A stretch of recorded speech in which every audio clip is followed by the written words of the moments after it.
नमस्कार दर्शकों, एक बार फिर से आपका स्वागत है हमारे चैनल पे। जैसे ही इजराइल हमास युद्ध बढ़ गया और देश वॉर में फंसे या वॉर जोन से बाहर निकालने का रास्ता ढूंढ रहे थे, अपने लोगों को घर लाने का संघर्ष कर रहे थे, भारत ने बुधवार को घोषणा की कि वो गुरुवार से इजराइल और पैलेस्टीन से अपने सिटीजन्स को वापस लाने के लिए ऑपरेशन अजय शुरू कर रहा है।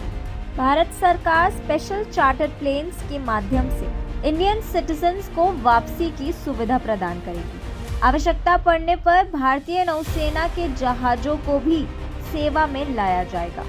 विदेश मंत्री एस जयशंकर ने ट्विटर पर एक पोस्ट में कहा कि जो हमारे नागरिक इजराइल से वापस आना चाहते हैं, उनकी वापसी की सुविधा के लिए ऑपरेशन अजय लॉन्च कर रहा हूँ। विदेश चार्टर्ड उड़ानें और अन्य व्यवस्थाएं की जा रही हैं। विदेशों में अपने नागरिकों की सुरक्षा और भलाई के लिए मैं पूरी तरह से कमिटेड हूँ।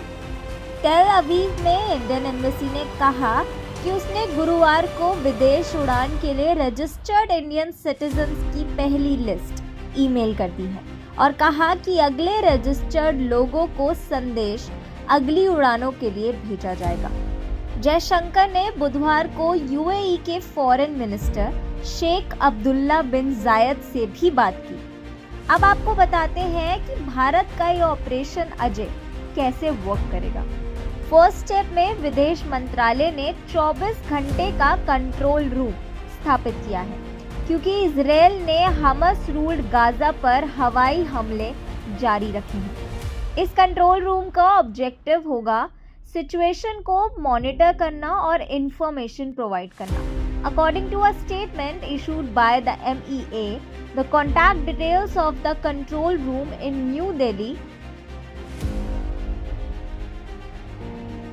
simultaneously the Indian embassy in Tel Aviv set up a 24-hour emergency helpline that can be accessed at these numbers.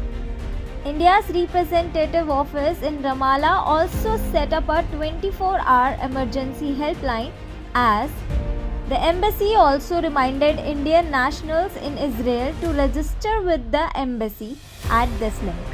Israel में लगभग 18,000 इंडियन सिटीजन्स रहते हैं जो काम या पढ़ाई कर रहे हैं।